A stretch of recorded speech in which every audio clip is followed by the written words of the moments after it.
Sorry, sir. When was the last time you saw her? 1 o'clock, I left hers this morning. She met Ian Bennett in late May, early June. The door wasn't open, I had to pull the handle. Yeah. And then I walked into that. We noticed that she was drinking a bit more than what she normally does. She didn't want to admit there was a problem. Mum, she fell attacked. The old Kerry wouldn't have been attracted to Ian Bennett. You can be under arrest for murder at this time, okay?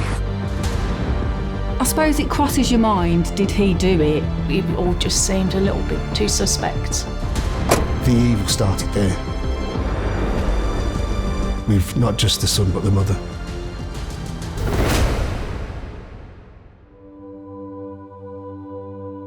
Kerry was a couple of years younger than me. As children, we were very close. I first met Kerry when she was a bright-eyed, bubbly 15-year-old. If anybody, when you were feeling low, was going to pick you up, it would be Kerry. She was just a natural people person, just an amazing young lady.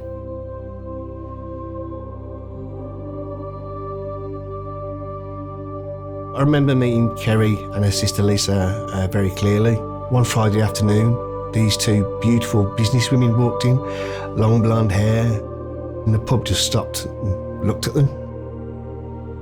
There wasn't a man around who didn't look at Kerry or admire her from a distance. She worked at the same company throughout her life, and her career progressed with the company very quickly. She had 2 beautiful children. She had a lovely home. She drove around in nice cars. To everyone on the outside, she had the perfect life. She had everything.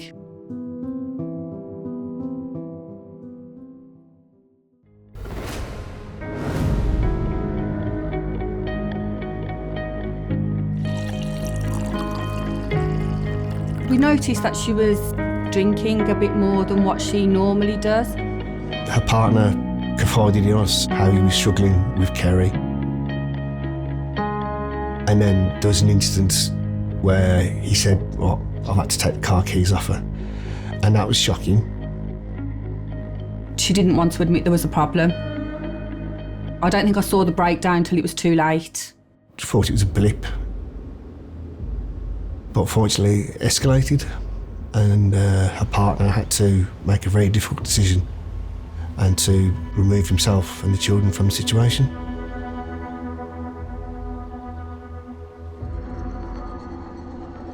It was late 2017 and she moved out of the family home into a nearby apartment.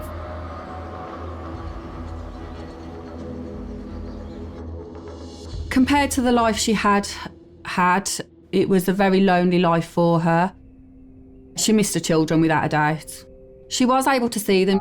It was supervised, so we didn't let the children see her on their own, but we did let her see them. As much as she said that she wanted to stop drinking, and as much as she wanted things to change, obviously at that point in time she wasn't able to physically do that.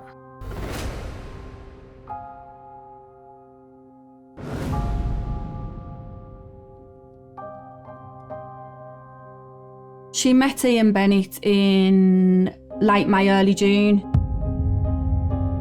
He went to the same school as us. I didn't know him from school, but he did go to the same school as us. He drank in the same local pub that we drink in. They'd go for drinks. He'd go round to her flat.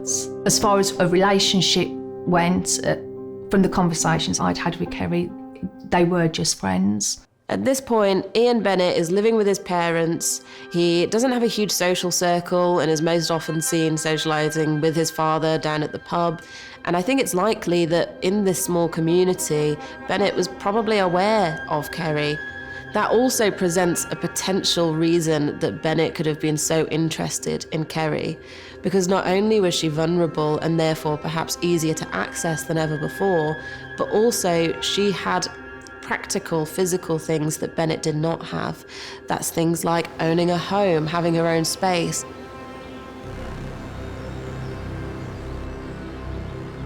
The fact that Kerry would give someone like Ian Bennett a chance relationship or anything like that was so strange. The old Kerry wouldn't have been attracted to Ian Bennett.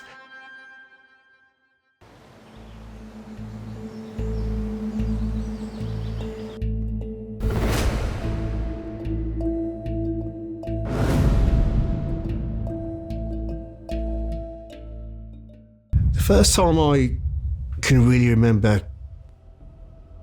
getting my back hairs up about Ian Bennett was a comment he made to Lisa about, you think he'd picked the wrong sister, which I took as a bit flirty.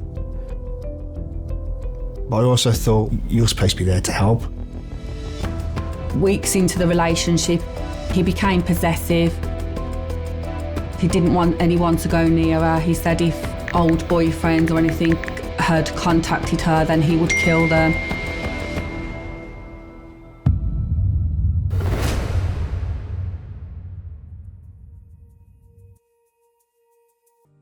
She just didn't think that it was what she needed in her life.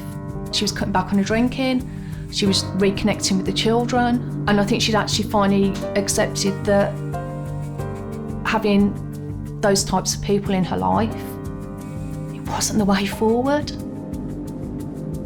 It was like, yes, Kerry, we've turned that corner, we've tried for so long. And it was just within hours of that conversation, it had all gone horribly, horribly wrong.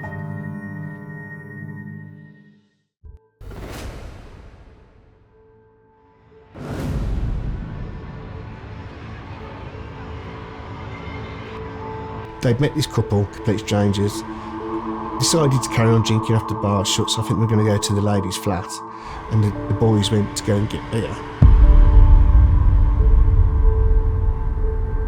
Apparently while he was gone, Kerry had cheated on him. I didn't believe it at all, to be honest with you. The reason he thought that was because she had taken her jumper off. She had a vest top on underneath, and he'd come back and she'd got this vest top on. And that was his reason for thinking she'd cheated on him.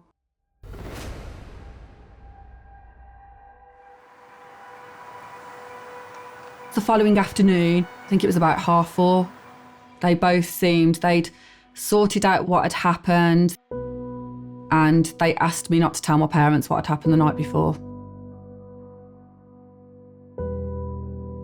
Little did we know we only had 24 hours.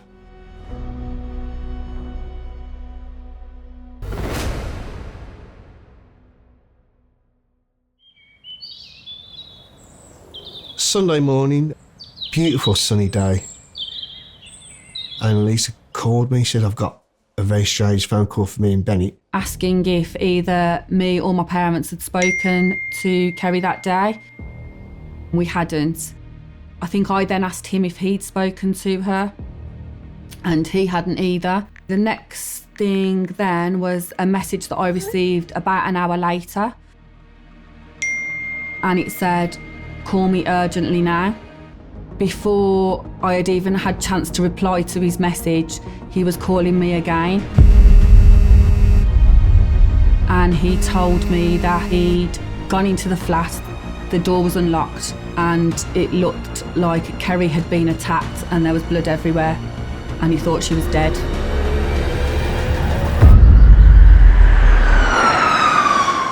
Never forget turning the corner into that road. The amount of emergency services, it looked like there was a riot. And we got out, walked towards the gates. This sergeant came to the gate and said, "Well, who are you?" He says, "We're the family of the lady who lives in that flat. Is she okay?" And I'll never forget the policeman's face. He just kind of shook his head. And Lisa said, Is she dead? And the officer says there is somebody deceased in the apartment. Lisa's knees seemed to go at that sort of quarter, and then her dad hugged her. We could see Ian Bennett outside the front of the apartment. He was hysterical. The door wasn't open, I had to pull the handle. Yeah. And then I walked into that.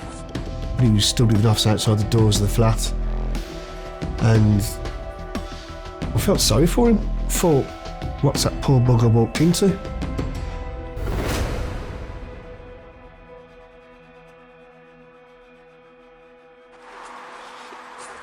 Found a bit. Mum, she fell a bit. Police, ambulance. Gotta be all the way down. No problem. Okay, no problem.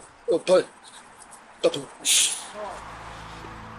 The next thing I really remember is he's put into the back of a police car and arrested for murder. Hi Ian, you're right. So you've got to listen to what I'm about to say to you, it's quite important. So the time is 4:40, you're going to be under arrest for murder at this time, okay? You're not murder. It's a suspicion at the moment, okay, based on obviously what's happened to you. There you go. So at the moment we'll be going to custody. I don't know which custody, I'll let you know. Possibly going to be Coventry, hopefully. Coventry? Yeah. The evil started there, with not just the son but the mother.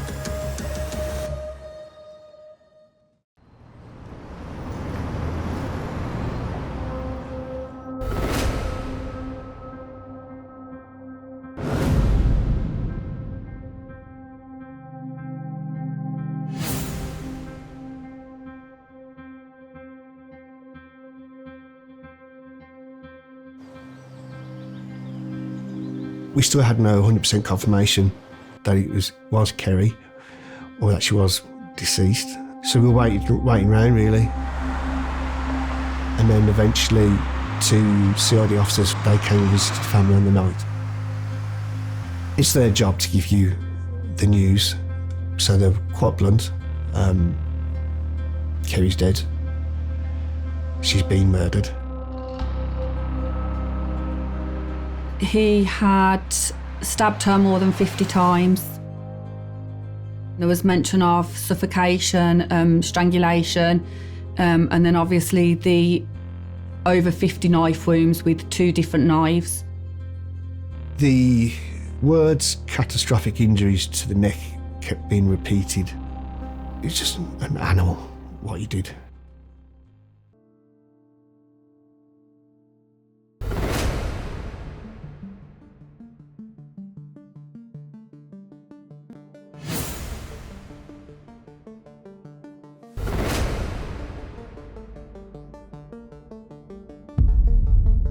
My name is Narita Bara-Casey. I was instructed to defend Ian Bennett in the case of the murder of Kerry Woolley. So once Ian has been arrested, Mum is then arrested, and there was a very unusual moment in this trial where both mother and son are brought to the custody suite, and the police officers, only for a short period of time, turn their backs on them both. And they're caught on CCTV camera. Mum was lip syncing to Ian Bennett, dash cam, dash cam. Her car had a dash cam on it. The officers then went off to look at the vehicle, and then they obtained the dash cam footage.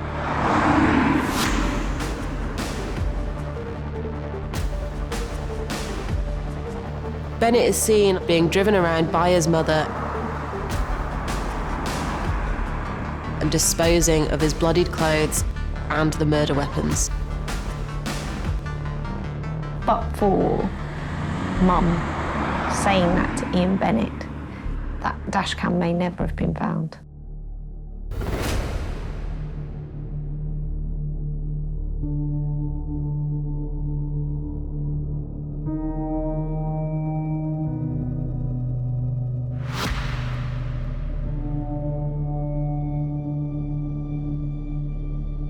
Half 1 in the morning, we know that he went home.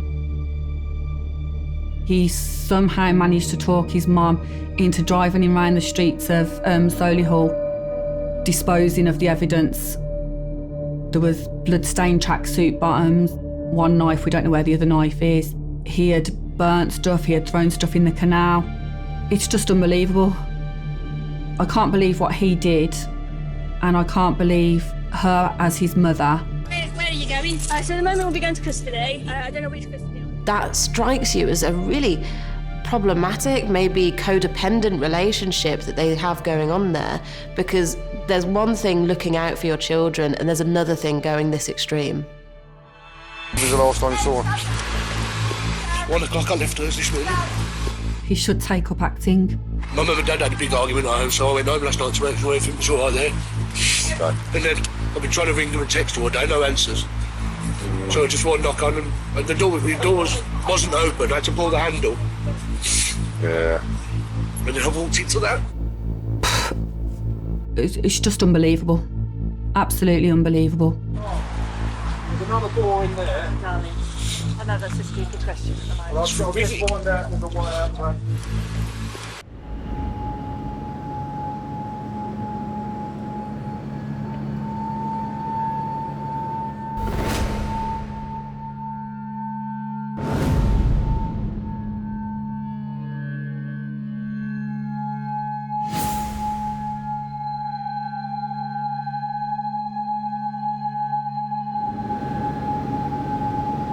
During the trial, he was just over my shoulder to my left.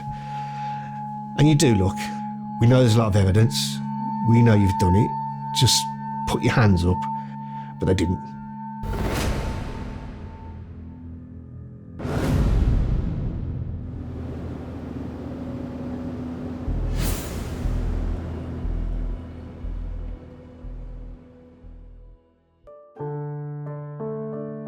The day of the injuries, when we had the pathologists on the stand, 8 hours of injuries, very graphic detail of what he did that day. We saw photos of her injuries. She'd clearly tried to defend herself because she'd got like knife cuts on her hands and things. And I turned around to look at him in disbelief, and he winked. Our family liaison officers had to grab me, sit me down, because I was like, I can't, he just winked at me. The jury returned verdicts, and those verdicts were guilty on all counts for both defendants.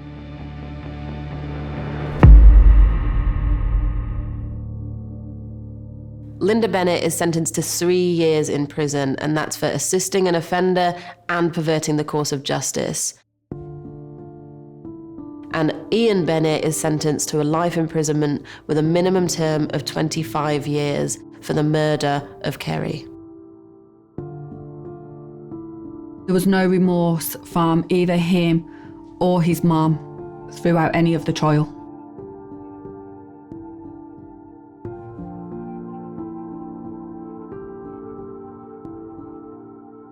Life is life. But it's not, is it? He's still breathing. He still has contact with his family. Kerry's family don't have that. Kerry's friends don't have that. It all just seems very, very unfair. It took me a while to forget the times when she was battling with alcohol and her mental health. But now I'm back to the memories that we had when we were younger. Family holidays, family barbecues, the early morning phone calls that at the time used to drive me mad, but if I could speak to her one more time at 7 o'clock in the morning while she was driving to work, I'd do that. We just remember the good times. Just remember that bubbly, gorgeous girl who would turn heads in the pub. Lots of things make me think of Kerry, particularly sunflowers. They're so bright. They bring happiness to everybody. She was a beautiful person, inside and out. She wasn't just my sister, she was my best friend.